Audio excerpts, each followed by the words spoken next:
Hi, everybody. I'm Bill Sanders, and this is Watch AHCI, the art and science of watch collection.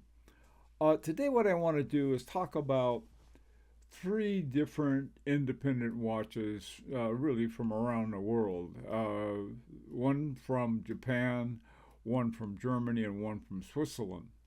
And they all belong to what's AHCI, which is an independent watchmakers organization for very high quality watchmaking.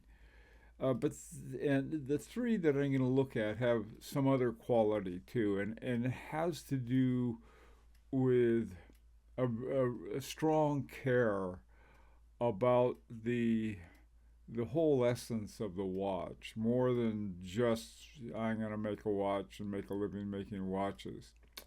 Anyway, so the first one is Hajime Asaoka, and his watch that I've always would love to have is called the Tsunami. And this is one of the versions of the Tsunami, the Art Deco version. The thing about his is that he's a designer, product designer, and you can see it's just not the dial, but the entire experience of the watch that he's very concerned with. For example, he has a 15 millimeter balance wheel. Well, I'm a big fan of big balance wheels, primarily because they have a larger balance wheel has greater inertia, which is going to give you a smoother time release. And one of the things that he did, he doesn't have the weights that you usually see that are on the perimeter of the balance wheel. Instead, he has them down beneath, and it's at 18,000 semi-oscillations per hour, 2.5 hertz, which is a nice slow balance movement. And so it's sort of it provides a certain more ethereal experience than just a regular balance wheel. Now, the second one is Marco Lang.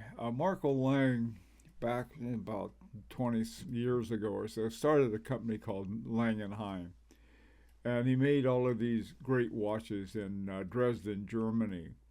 They're really just amazing watches, and there was one thing or the other, and he ended up having to leave the company with his namesake.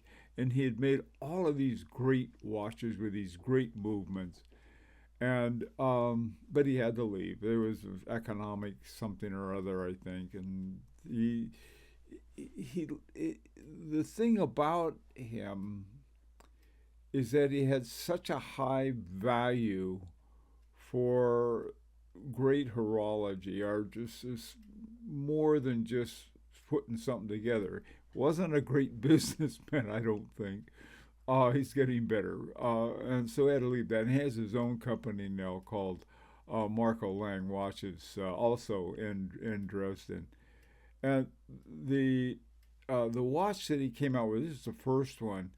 It was called the Gaidesich One, and what it is that on one side you can see it's just a regular time only, really, hours, minutes, and center seconds.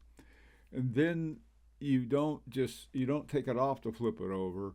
You turn it like this, and it'll show you. You can look at the movement and also the time. I mean, it's like uh, with me, I'd probably have it mostly on the side with all of it, so I could look at the movement all the time. But there's also timekeeping there too.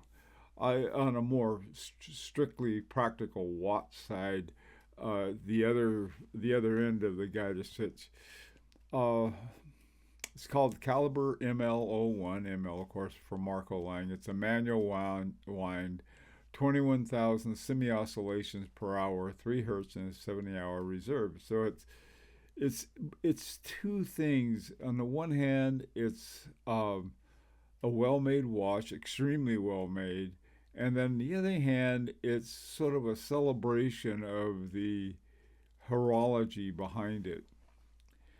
Now, the third one they're going to look at is Andreas Strehler.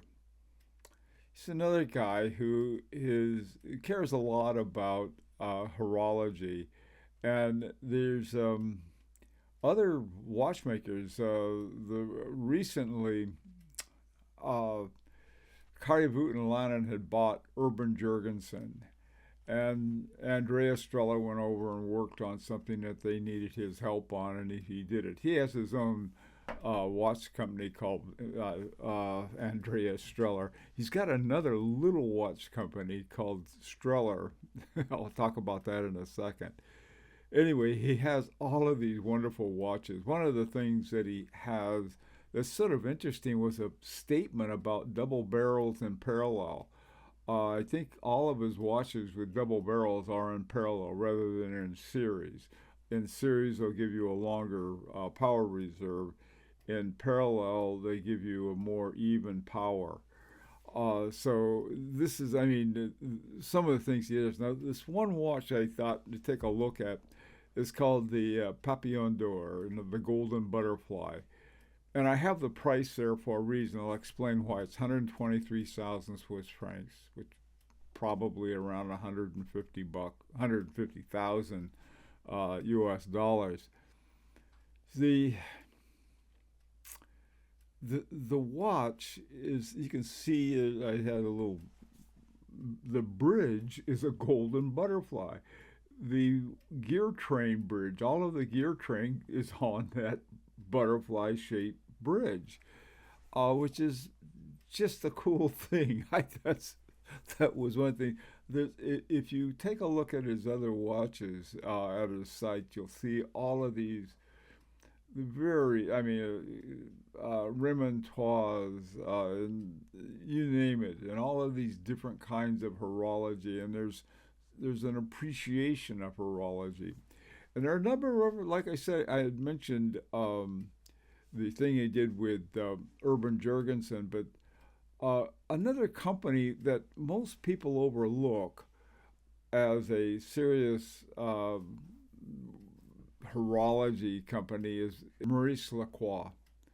Maurice Lacroix is a company that just makes good watches. They don't do a whole lot of their own horology. In other words, they don't make their own movements, but what they put together is very good. And they decided they wanted a really good chronograph, and they went to Andreas Strehler, and the chronograph, or at least one of the chronographs of Maurice Lacroix, is by Andreas Strehler. Now, it's like sort of a good average, and then going to have this top watchmaker. And the other fact is that he would do it. That, oh, I'm going to do. These guys need some help. I'm going to help them out. The other thing he did that's really remarkable, I mentioned two watch companies. I'm not sure why he did it.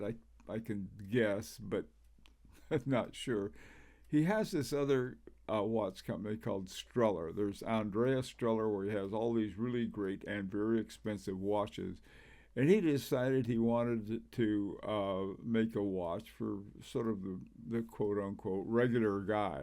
Now, the regular guy in this atmosphere is still not cheap. He has a new watch that came out called the Cerna, which is 20,000 Swiss francs. You know, that's, like I said, it's not the regular guy, but somebody who really loves horology, and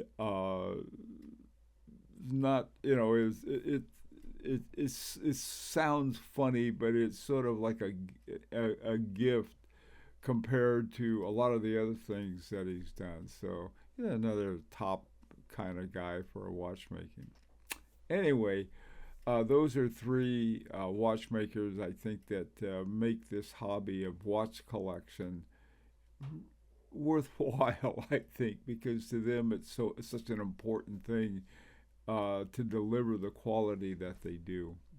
Anyway, I'd be very interested to hear what you think about this kind of horology, and it's an opportunity to subscribe if you like. And until next time, this is Bill Sanders for Watch Art Sci, the art and science of watch collection.